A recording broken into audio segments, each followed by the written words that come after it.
Looking for the right answers to hard and sometimes confusing global events? Look no further. SSM's team brings unique perspectives from across the globe. Our in-depth independent reporting is to make you better understand the world as we evolve.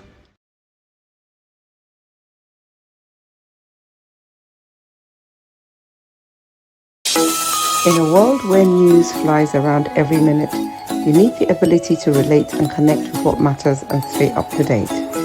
Schengen Story Media News Echoes program is Africans in Diaspora and at Home's leading English news network, one of the most trusted, respected sources for news updates on current affairs as they affect global Africa.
Yes. Good day, viewers. Good day, viewers around the world. My name is Mark Godwin Iweju. I'm here in the Milan studio, and it's still very, very hot here in the west of Europe. Italy, Spain, Germany are all experiencing real. It's called they call it heat dome. Heat dome. In fact, people are dying also. Dehydrated people are also falling across all this western part of Europe. The heat is blowing from the Sahara, is blowing from Africa, the north of Africa, and is blowing into Europe. So, George, how were you? How are Yes. you? Well, I am wonderful, and it is such a blessing to be here today with you, my Godwin. And I want to greet all the viewers from all around the world, especially from Canada here, from the studio in Canada where I'm coming from. So we have a lot of Mhm. news for you, international Yeah. news per se, and Nigerian news also. So you stay tuned for this News Echo Friday World Affair. Welcome. Nice, George. Nice, George. Let's start with giving a round of applause to the Nigerian president. You have also been an advocate of what has just happened. Finally the Senate has passed the bill. Now it's at the House of Rep. It's with the House of Rep, but they don't have any option. They just all it does at their point is that for them to get to know what has been approved. So it's not like the House will reject it. So it's almost a done deal, George. The state police Yes. uh, project. So let me give you Yes, give yes. the president, George. Well, I'm very happy. I'm very, very happy. Yes, go ahead. You have been an advocate. I'm You've been very happy. speaking loud for Yeah, years.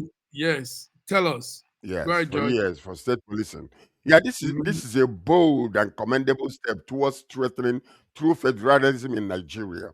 That's State it. police has been a long-standing aspiration, and President Bola Ahmed Tinubu finally deserves credit for demonstrating the political will, to advance this constitutional reform. If successfully implemented, that's the key word. The key word is if successfully implemented with proper safeguards, it has the potential to significantly improve grassroots security, enhance effective governance if the governors will not abuse this. So well done, Mr. President. History will remember leaders who has the courage to pursue meaningful reform that will affect the whole entire nation.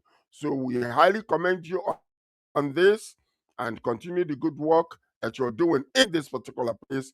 But remember that the same way that you had that political will to, bring this forward and ensure that it is passed through the houses, in the same manner, we are asking you to fulfill your promises that you made to give us light in Nigeria.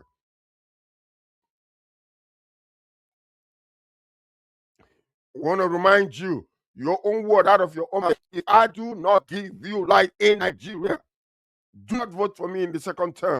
So you have between now and the election day to implement this situation to ensure that every single Nigerian will have light. Because the move you made in removing your Aso Rock from the platform of light from the whole nation is telling us something different you made. So we are still waiting on you, Mr. President, to give us light in Nigeria. Give us light in Nigeria. All these coastal roads you are building is own section. If you give the whole Nigeria light, you will see what happen. History will remember you. History will never forget you. So be the only president who got the political will and the ball to push the nation to that place. So do not forget, give Nigeria light. That is the next thing that I'm crying about. For 2.5 years to 3 years, we've been talking about state policing in Nigeria. And now it is becoming a reality. But also we have to ensure that there are safeguards to ensure that this implementation must be safeguarded with transparency and accountability and responsibility. So, Mr. President, we are thanking you for what you have done in this, but you still have a long way to go, Mr. President. A long way to go. The nation is watching. You made a statement, you are doing a promise, and you say, if I don't give you light, don't vote for me in the second term. So that's where we stand. Thank you. Thank you. Professor Charles. Sir George. Welcome all the way from the United States of America. And the massive one. Thank you. I'm sorry for you have these issues that happen when the weather gets very hot, and it's truly very, very hot here in Milan. I see that on your face. Yes, it's even the light. The light also shines into the face. So please, viewers, we are sorry. We really apologize for any of those hitch. Sir George, you're putting it so well, Sir George. And Prof has joined us. Prof, we started by giving a round of applause to the president, Bola Ahmed Tinubu, Nigerian Federal Republic of Nigeria president, for these real strong moves he pulled up, passing the bill for state policing. George also summarized it very well. What will you say to this beautiful, because it's something we've all been talking about. We've been talking about this here. George has always been an advocate for this. So, Prof, how's your outlook to this? Well, I think I want to say all progressive people welcome this move, and kudos, bravo to everyone involved, from the president to the Senate to the House of Reps to all the Congress people. I think this was for the taking, and they did the right thing. They did the right thing for Nigeria and for Nigerians. Now, the details obviously will start coming out. The implementation is going to be where the heavy lifting will come from. But as far as a policy decision, I think this was the right thing to do. So congratulations to them, and I think all Nigerians should be proud of what has just happened. It took a while, but they finally got there. And I think again, yeah, they missed it. Well, they were not the ones in power at the time when Amotekun was being discussed, but I think they have done the right thing. So congratulations to everyone. Congratulations to everyone. Sir George, Prof has affirmed to what you've also been saying. Yes. So, but gentlemen, you talked about, Prof, you talked about the implementation. Yes, that's the point we need to look now. Kickbacks. There are going to be kickbacks. And in fact, some people have started saying some things too. The senior advocate Falana has called out a lot of things. So, but before I go on that, George, tell us, you were going to say something. You said yes. Say what you're going to say, George. Yeah, this, I mean, state policing without strong accountability could simply decentralize corruption instead of ending it. We know how our nation works, and when we talk about corruption, it is in the fiber of most of Nigerians, especially the institutions.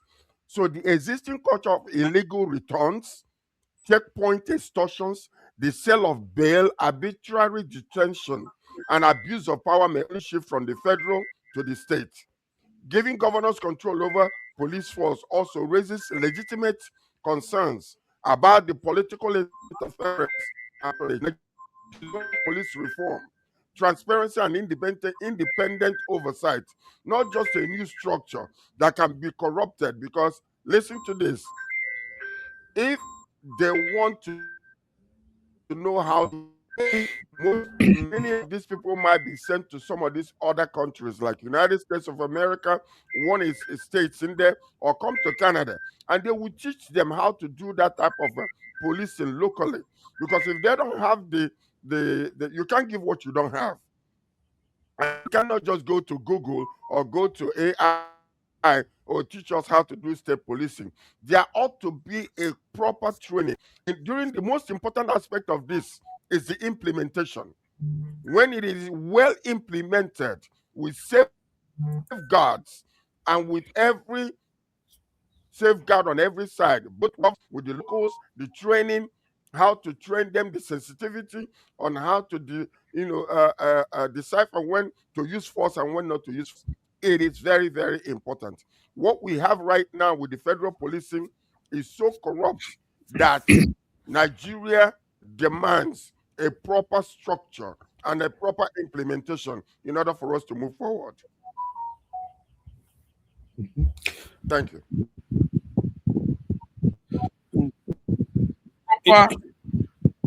Proper structure, proper implementation for us to move forward. Yes, I can hear you. I can hear you, George. Let's now talk about it, Prof. Let's go further. Yes, it's an impressive move. Tinubu's administration has done this, and he has also done some real good things. Also, having direct funding from the federal has been made possible. So it is no more like it used to be before, where the state holds on to the funds that the local government should use. And this is one of those things that the APC government has done. How I wish my APC friends and colleagues were here today.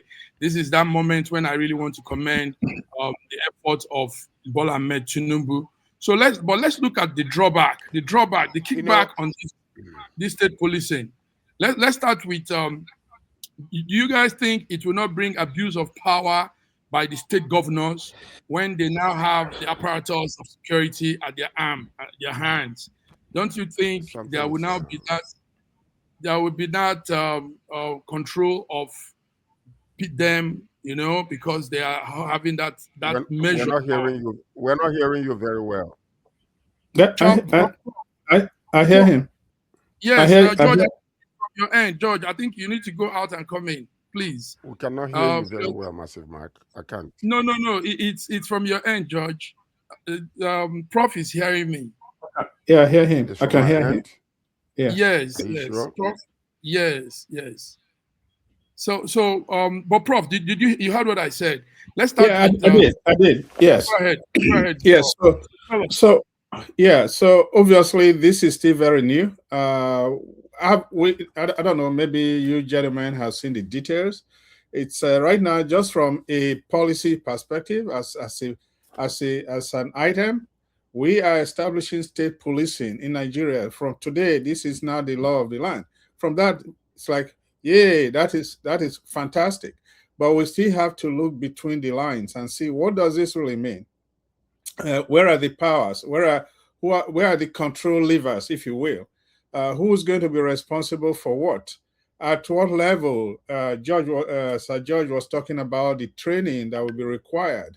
Absolutely. When will that start? How many new police officers are going to be recruited? Is there going to be an integration of what the stuff, the unit that is called the civil defenders? I think there's a group like that. The people who stand at the traffic junctions controlling traffic, are they now going to become part of this new policing? All of that will probably need to be defined and described, and powers or controls be assigned to individuals. Now, when it comes to the state level, obviously, what is the role of the governor? What is the role of the traditional rulers? Do they have a role or not? What happens to the vigilantes that we have today? Are they going to be integrated into the new police system? What kind of training is there for them? Who controls which power? I mean, what power? How do you break down a local government area into police units and police stations? What happens to all the DPOs today who some of them are demigods? So all of this needs to be explained. All of this needs to be completely explained to the people, and so that maybe roadblocks will become things of the past. I don't know. Maybe roadblocks will still be there to stop the bad guys. So as the details start to come out within the next weeks, months, and even years, then we can start to see for a fact what this really means. How much money, how much budget is this going to involve? So there's a lot of things that still need to be clarified, right? But right now, simply from a perspective of a policy decision, I think it's a big win for the Nigerian people. Decision, big win for the Nigerian people. Prof, you just broke this down well. I don't know. Truly, this has to, the network needs to be firm so that we can make this go viral, what we're saying here. Prof and George, I don't know if you can hear me, or maybe you go out and come in if probably it's not synchronizing very well. But I can hear Prof very well, and Prof can hear me too well. So Prof, let's go further. Let's look at also the issue of some of the things you just said now. Can this also not cause some oversight? Like you just listed out some oversight yourself. We're also looking at the fact that will the state governors be able to fund it very well? Will the security fund that comes to them be able to hold up to this state policing? Because it's not going to be this year. It's going to be probably our lifetime as Nigerians.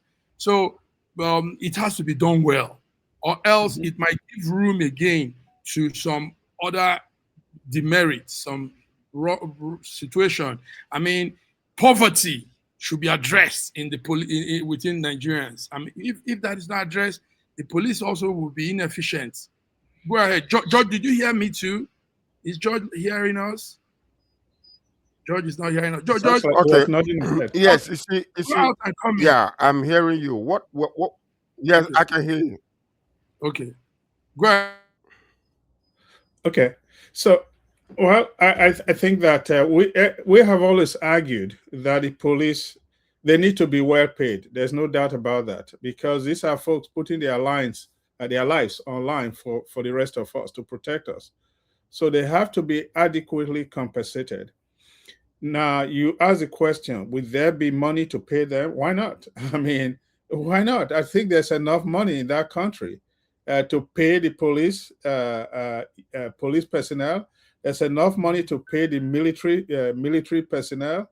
I mean, if we have so much money to pay the assembly people, pay the National Assembly people, who, for the most part, we really don't see what they are doing.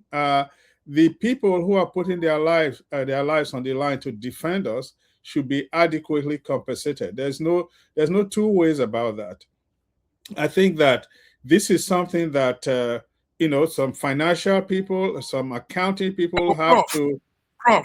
Prof, you see why I'm talking of this payment thing? Yes, you're right. I mean, we're paying our senators and the House of Rep. Prof, most state governors cannot pay pension. They cannot also pay salaries, teacher salaries. So, and now we are bringing them the load of paying security men, police. This is Yes, what I'm saying. I don't yes, know. Yes, go ahead. yes. They are not paying pension because they are mismanaging the funds of the state.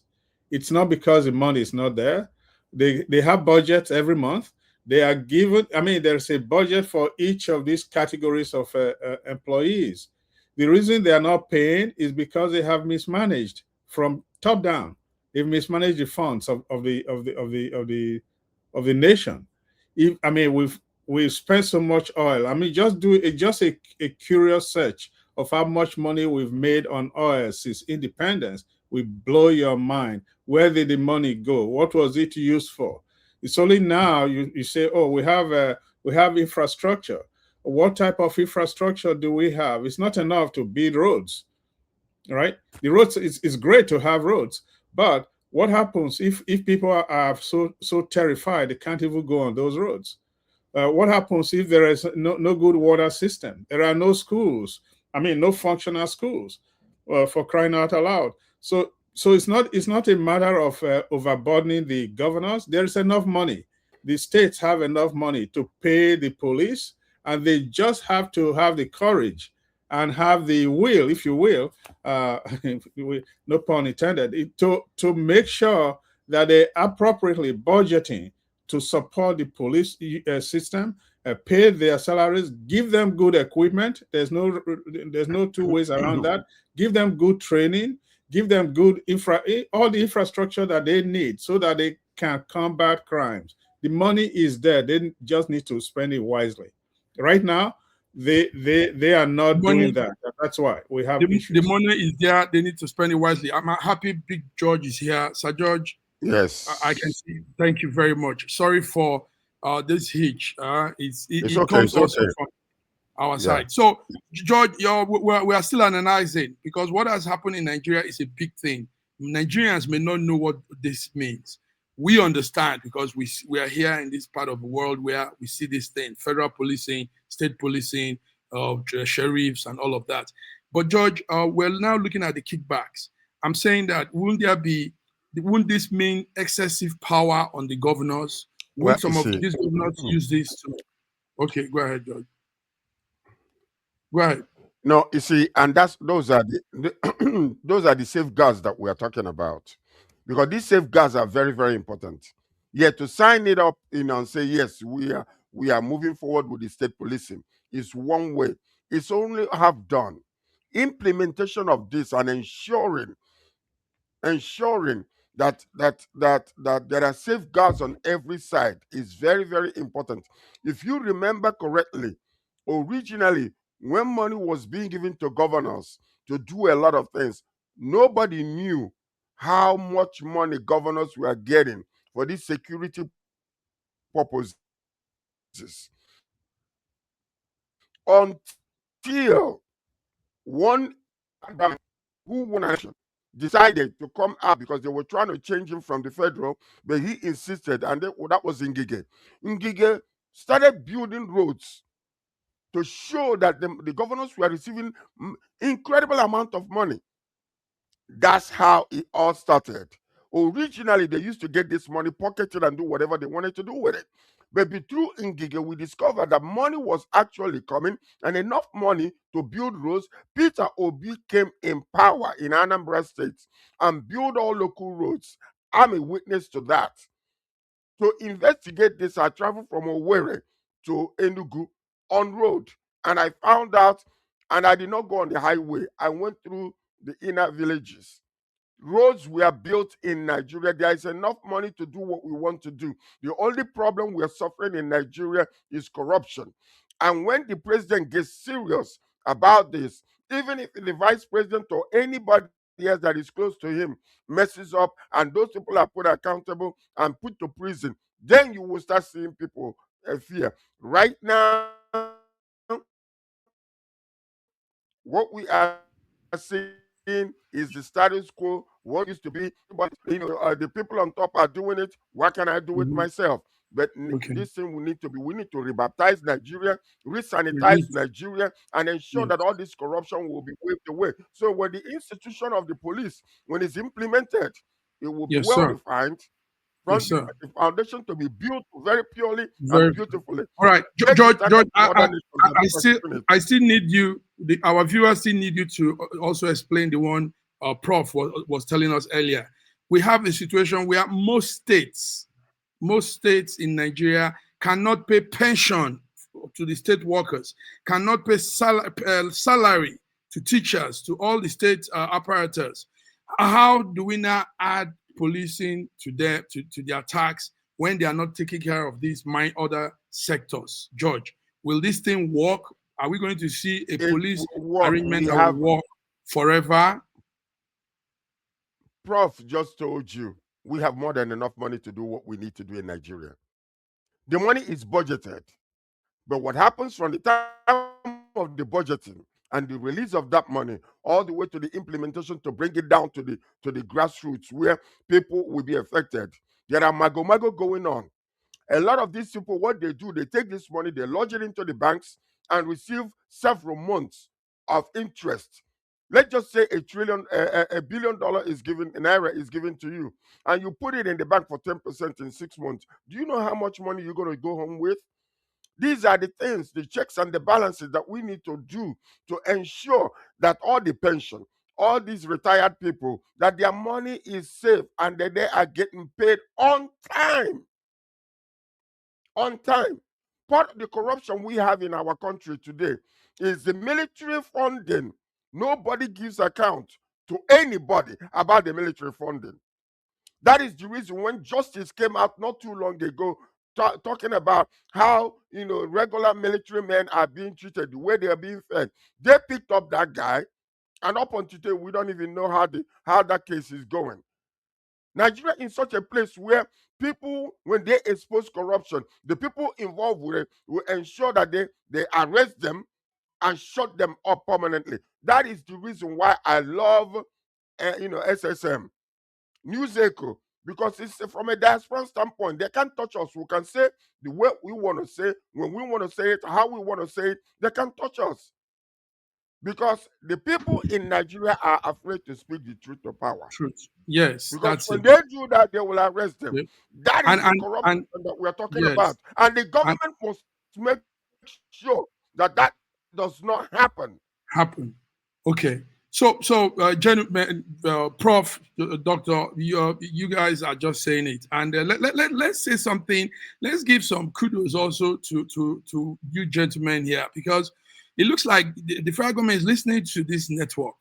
I mean, some of the things we've said, George, you can attest to this. Some of what we've said are things we see happening, I you have. know, as if they had us the previous day. So anyway, we'll keep talking, and we'll be talking from that Nigerians in diaspora standpoint, all for the good of our country, not to bring down any government or to demarket any government. It is all for progress. So, gentlemen, let's come further to something I heard yesterday. The federal government vows to restore Nigerians' global influence. They say they want to do it through foreign policy reforms. Now, Nigeria is talking this, and we know how badly we've been internationally. Prof, for 3 years, almost 4 years now, we didn't have diplomats around the world. And when it was time to have them, some countries were even rejecting them because it was, I mean, the time lapse, the time frame was almost over. We didn't have ambassadors, we didn't have all of this. And these are some of the ways that we could channel our foreign policy arrangement. Prof, what do you say about this? Federal government trying to work on this part now. What will you say? Yeah, obviously, I think it's very. I don't know how to put it. I mean, how do you have a system without ambassadors? I mean, how do you run such a system? I think it was unconscionable that for over 3 years we did not have ambassadors. I mean, it's really it's shameful. I mean, that we did not, particularly if I say it's my turn, a Milocon, and then I cannot assign people to do the job after I came in. If I say it's my turn, it means that I'm ready. I'm ready to do the job. But what was happening? Okay, we are where we are now. We really don't have the. We have a few ambassadors in place. We don't have all of them. Obviously, without having ambassadors, we don't have anybody representing us. Many of us outside the country have suffered a lot. When we have issues, who do we go to? We may have a house called the Nigerian House, but there is no equipment. It's not fully furnished. There is no couch to sit on. And, it's a miracle that we did not have more issues than what we have right now. We are just getting by. That there's nobody really speaking on behalf of the citizens of Nigeria and in all the countries, all over, whether it's Canada, whether it's the US, whether it's the UK. For 3 years, we were literally just trying the best we can. It's okay. I think we talked about South Africa the other day. That right there was it's a you really can't understand why is it that nobody seems to take the lives of the citizens so seriously. 3 years without ambassadors, nobody does stuff like that. No other country does that except us. But we are here now. Hopefully we can limp along for the next year and see what happens. I think it was unfortunate. It was as they say in baseball, on first error, not to have ambassadors for so long.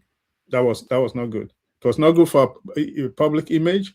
It was not good for us as citizens of the country trying to just limp along. That's essentially what we have been doing. We don't know what our ambassadors are doing. Leaping along, Prof. Thank you. So, George, yes, Nigeria is trying to restore its global influence on its foreign policy. What do you say about that? Well, what we don't want to have is what the Bible called the whitest sepulcher. Whitest sepulcher is nothing but a graveyard, a burial place where you paint the whole tomb white, but inside of it is nothing but corruption. Now, this reform sounds promising, but shouldn't Nigeria's global image begin with fixing problems at home? Lasting international respect is built on strong institutions, security, economic stability, and good governance within the country first. Nigeria thrive at home. The nation's reputation abroad will naturally improve when we thrive at home. So what we are saying here is a policy failure. It's a failure of the president himself. We are calling you, sir. We just clapped for you because of this state policing. But here you failed. You have F on it. Where Nigerians were so vulnerable around the world without any representation. When you do good, we'll clap for you. But how can you have a nation as big as Nigeria, the giant of Africa, with 250 million people for 3.5 years or thereabout without ambassadors? This is the reason why you go to India, they're still talking about prison where a lot of people are there, because there was no high commissioner or ambassador to represent the people. Therefore, Nigerians are being treated any kind of way because there is nobody to speak up for us. Therefore, sir, you failed in this, and let this be fixed permanently, and let it not repeat itself again, because you have people, your citizens around the world, being treated like second-class citizens and slaves because of lack of representation. So let's begin. Charity begins at home. Let's clean up our home. Our image will be polished outside, and that's where I stand on this one. You're standing well on this one, Sir George. Thank you for those affirmative words, Prof. Added to what we were saying here, the ambassadorial thing, we now saw that ugly situation. It's been happening anyway, but we saw the ugly situation where the United States Congress had to be, we will use the word bribe, even though they call it, you guys have your word, your ways of saying it, and it's legit with you.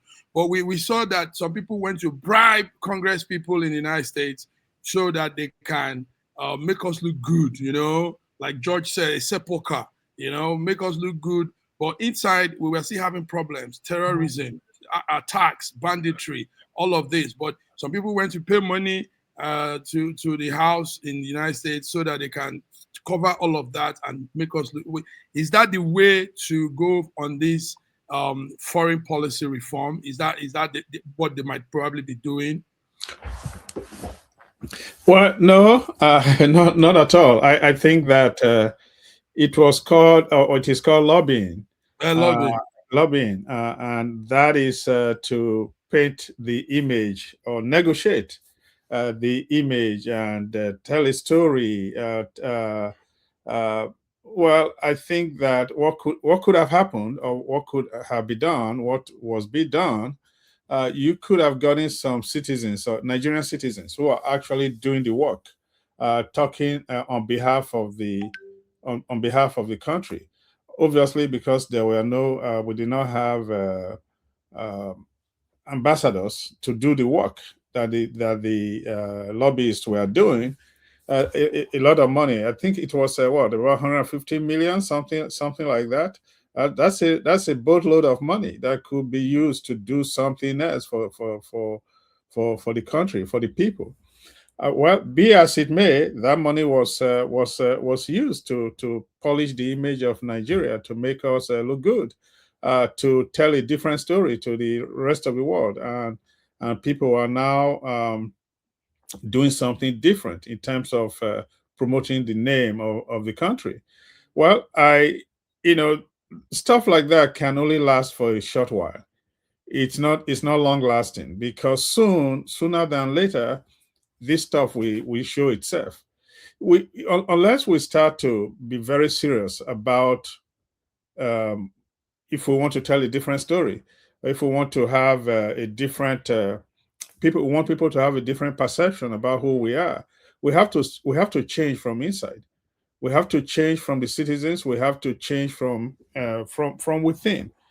We are not. It doesn't seem like we are ready to do that just yet. We're not ready to clean the kitchen. We are still playing in the living room, but our kitchen is very dirty. So we need to work on our kitchen and make sure that our friends, our neighbors, they want to eat in our kitchen. Until we're able to do that, we're not doing what we need to do to be taken seriously in global affairs. We're not seems to be doing what we are supposed to do. That's it. Thank you, Prof. Gentlemen, today is Friday, and we call it World Affairs. Lobbying. It's good, but lobbying to cover up the mess that we are missing, that we have been have involved ourselves in, is the worst crime ever. How can you lobby when the evidence is all over the place about the terrorism, Christians being killed, Muslims being bite, all those type of things, and you want to lobby to polish your image? Who are you polishing your image to? The person who knows more than your country, knows more than what's happening in your country more than you do. The people who are giving you intelligence, these are the people that supply intelligence locally to Nigerians, and you want to lobby, spending $150 million to lobby to polish image to who? They know your corruption. They know your corruption more than you do, more than the government of Nigeria does. So it's almost like akin to, I went and stole money, and therefore I am, paying the cameras to cover, my mess. That's exactly what it is. The cameras already recorded everything that I have done. So that's what it looks like. So you see, some of the decisions that we make in this government is, it's just unspeakable and deplorable that we really need to clean up ourselves. And especially, you want to polish your image and you want to go and lobby to cover the mess that is happening in your country from the people that are telling you what the messes are. It doesn't make any sense, man. No, it does not. So we really, really need to come up and finish up. Prof, you're making me laugh. Prof, you're making me laugh. Prof. Judge, Man, this is a serious- you're blowing us here. Judge, you're the one blowing. It's serious. The phrase of going to use the camera, they're going to bribe the camera that has recorded you.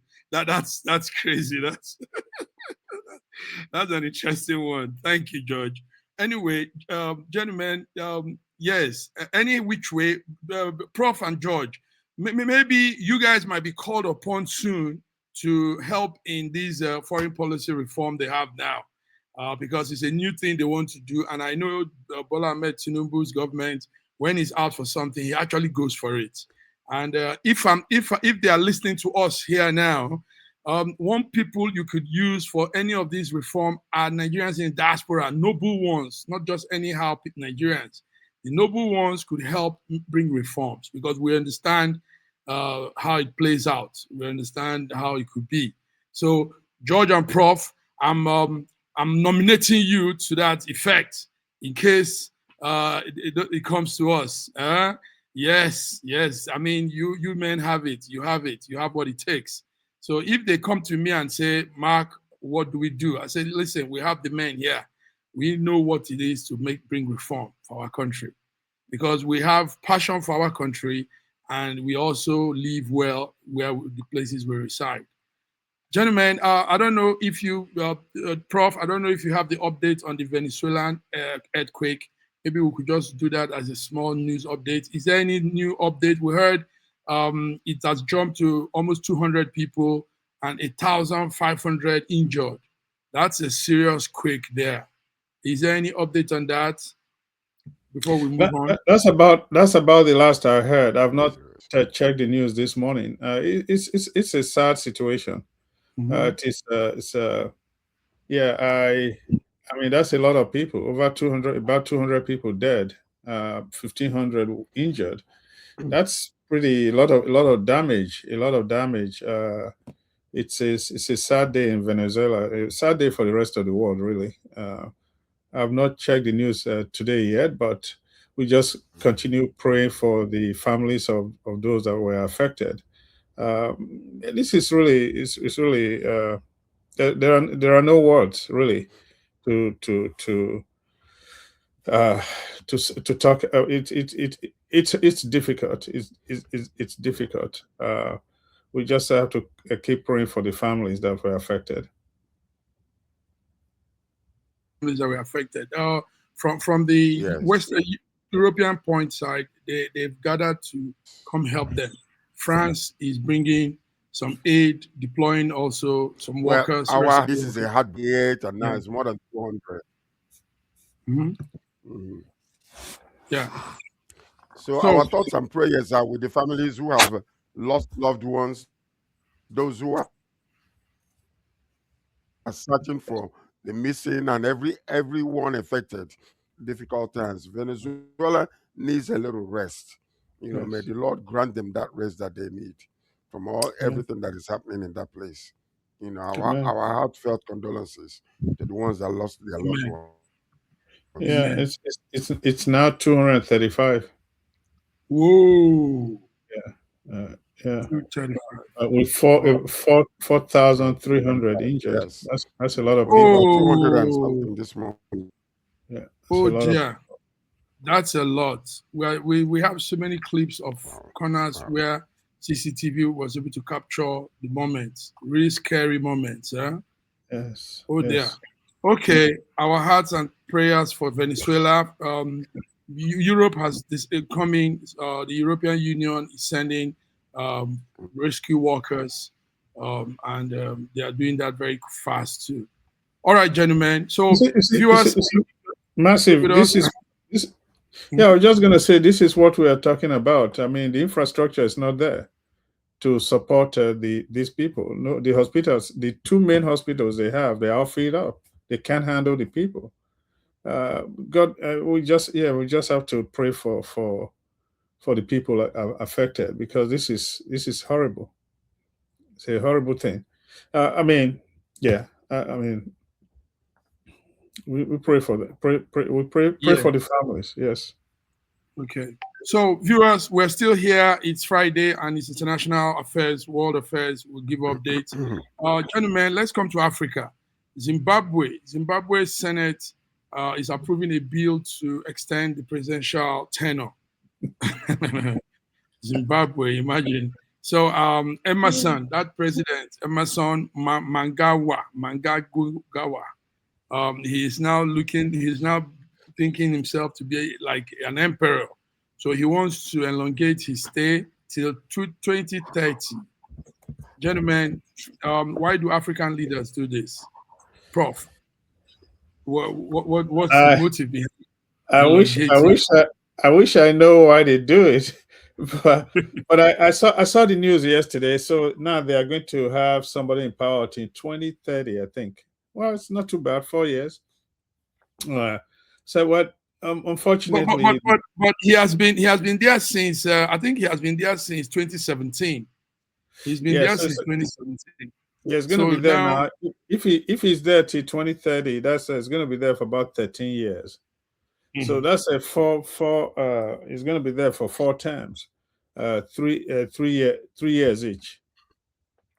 So, well, I don't know. Why do Africans do stuff like this? Obviously, it's greed. Greed is one thing. Ego is another thing, and that drives all of this stuff. In the famous words of Shakespeare, power corrupts, and absolute power corrupts absolutely. When you've had a taste of power, you just want to stay there. You don't want to hold on to. Africans like to hold on to power. Unfortunately, this is what man likes. You know, we are so egotistical, and what is it that we want? There's so much, you know, we have sycophants all around us. They praising us, telling us how great we are, and there's so much power around us. I think, I don't know why Africans do this. I don't know why we do it. I just think that we're selfish to some degree. We love power. Okay, Prof. Yes. Prof. You see, we do it because we feel like we can. That's number one. Number two, being in government is the fastest way to get rich and to become a billionaire. That's number two. Number three is when you have a fraternity of people that think the same way. Nobody thinks differently. Therefore, everything that the president says, you like you said, sycophants all over the place. Recently, there was Bayo Ononuga was interviewed on an Arise News, and he was talking all kinds of nonsense, saying that there is no corruption in Nigeria, there is no poverty in Nigeria, there is no insurgency or Islamic terrorists in Nigeria. He was saying all these things. You know, I'm looking at this man like, what in the world? How do you say there's no poverty in Nigeria? Oh, I'm asking, the maids in my house how things are going. So you didn't go out there to the streets to find out how things are going, but you are depending on your maid, who is going to tell you the welfare of Nigeria in Abuja, but not in Onisha, not in Lagos, not in any other place. These are the problems we are having. A good leader is a leader who knows that they cannot do everything, but is appoint and surround himself with wise men that can get the job done.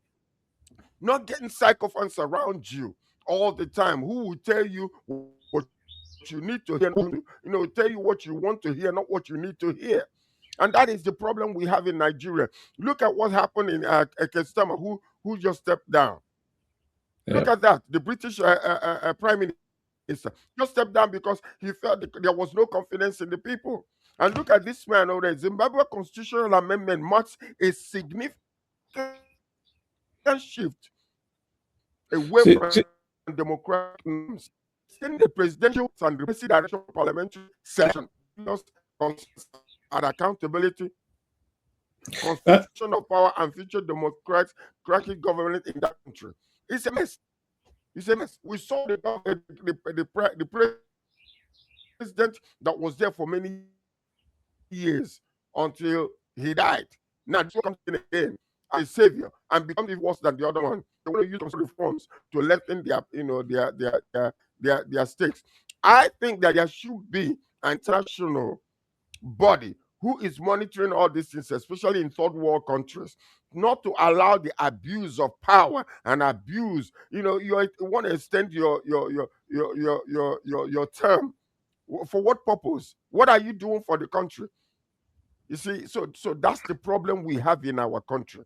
And the mentality of the leaders, most of the time you think is that they don't know better. They can't give you, any alternative than what they are offering. These are the problems we're having. So when they do well, we clap for them. But whenever they do not doing well, from an international different perspective, we must make sure that we continue to shout until changes are made. Well, it's so bad. It is bad. Yeah. Go ahead. Thank you very much, George. Yeah, Sir George, I agree with some of the things that you said. The one area that I probably may not, I don't agree with, is the fact that we need to rely on the international body to tell us how to do what we need to do. The international body that we need, that we should rely on, should be the Constitution. I know that's a different subject altogether. The fact that not many of us agree with the current Constitution, but the Constitution should be the document that tells us how to do things. But of course, individuals are, there's evil in the heart of man. And there are quite a few wicked people who are holding public offices, and they should not be there in the first place. I'm sorry. These are people who claim to represent the masses, but they have no idea what the masses are going through. Like the example you just gave. If that man has to rely on his housemaids, somebody should ask him, how many people can afford housemaids in Nigeria? How many people can afford housemaids? That's a question. How many people have housemaids? So that he has housemates and the housemates think everything is going great, that is not a true yardstick to determine whether the country is going well. First of all, many people cannot survive on their salaries.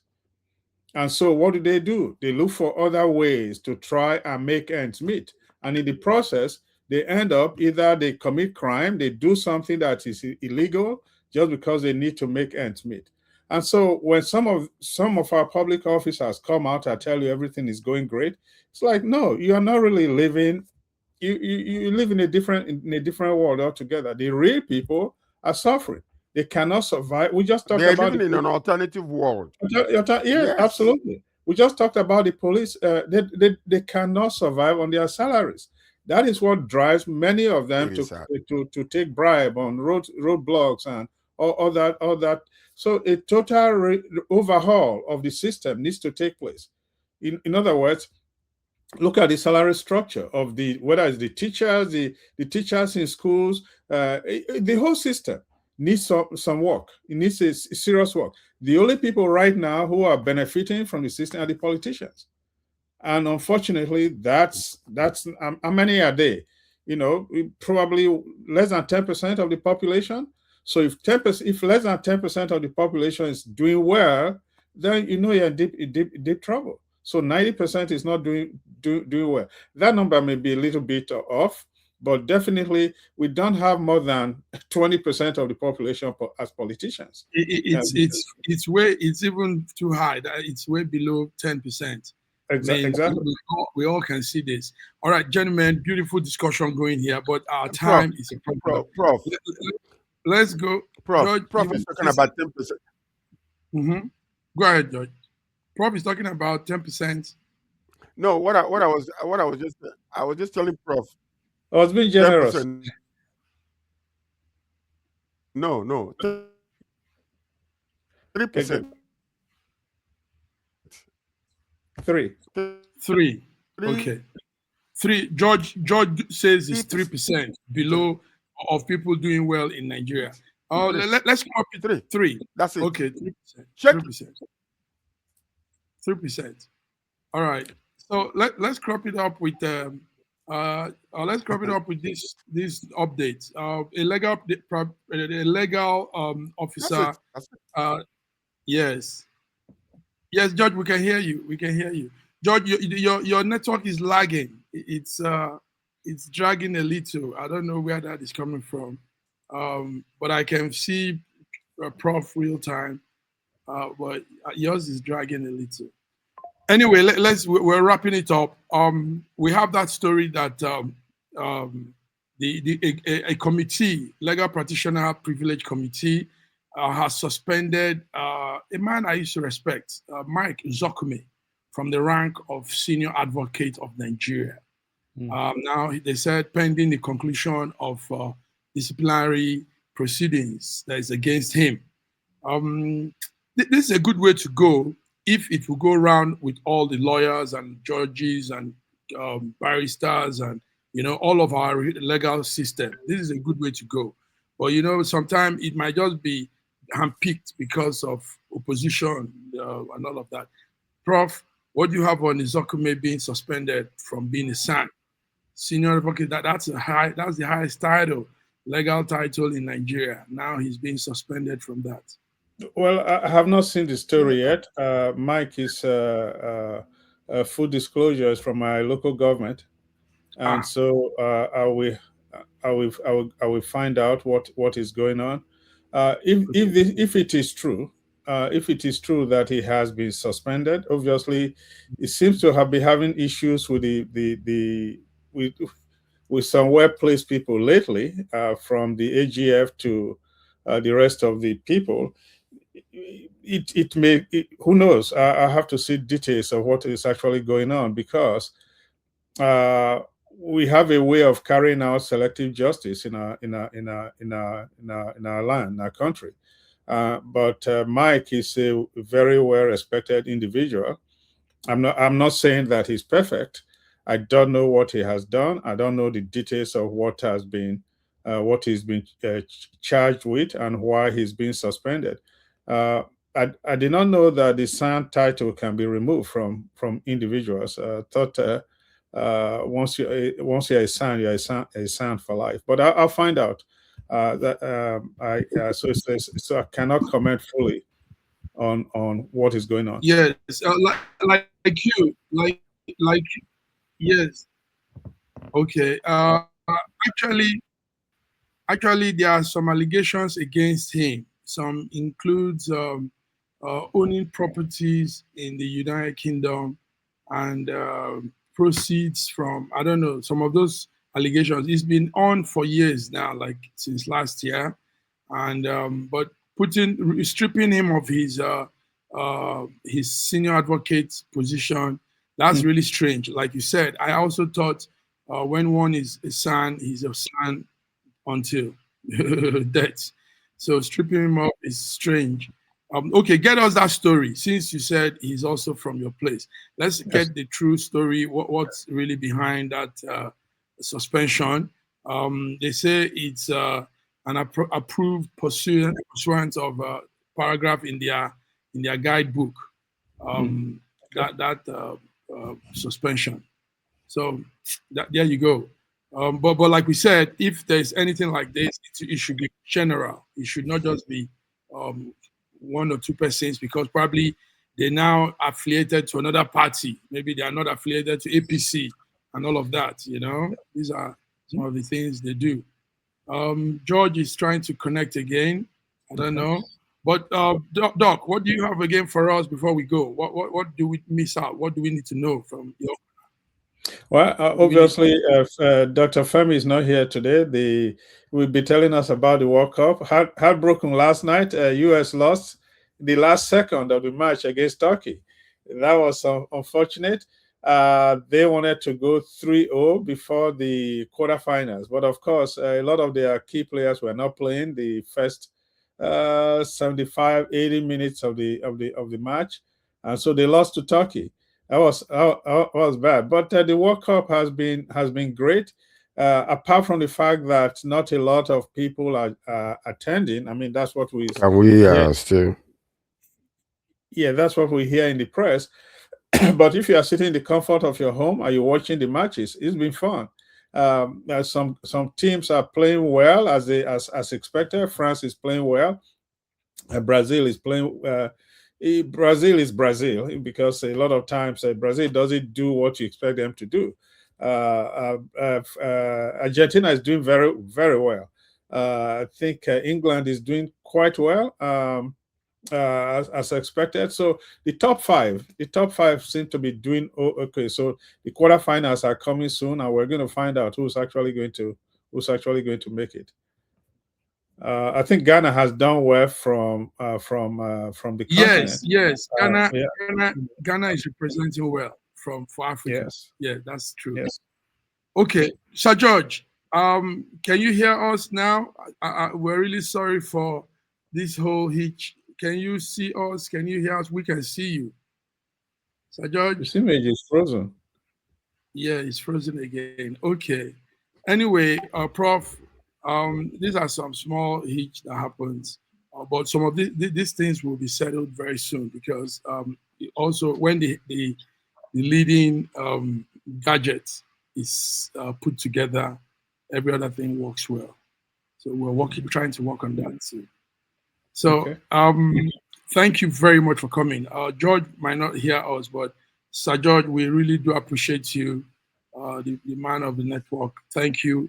It's been a week of news updates, news dissemination, I'm not able opinions, and everything. to hear you. Oh dear. Thank you, Massive Mark. I think George is having network issues. I wish you and the viewers a very nice weekend, and thank you, sir. Let's stay safe. Yes, sir. Yes. So till we'll come again, viewers. It's been a week of good hanging out with great Nigerians in the diaspora, giving news from the diaspora standpoint. So see you again Monday between the lines. I think that time is 7 o'clock Nigerian time, 7 p.m. Nigerian time. So until then, have a beautiful weekend. God bless everybody. Bye-bye.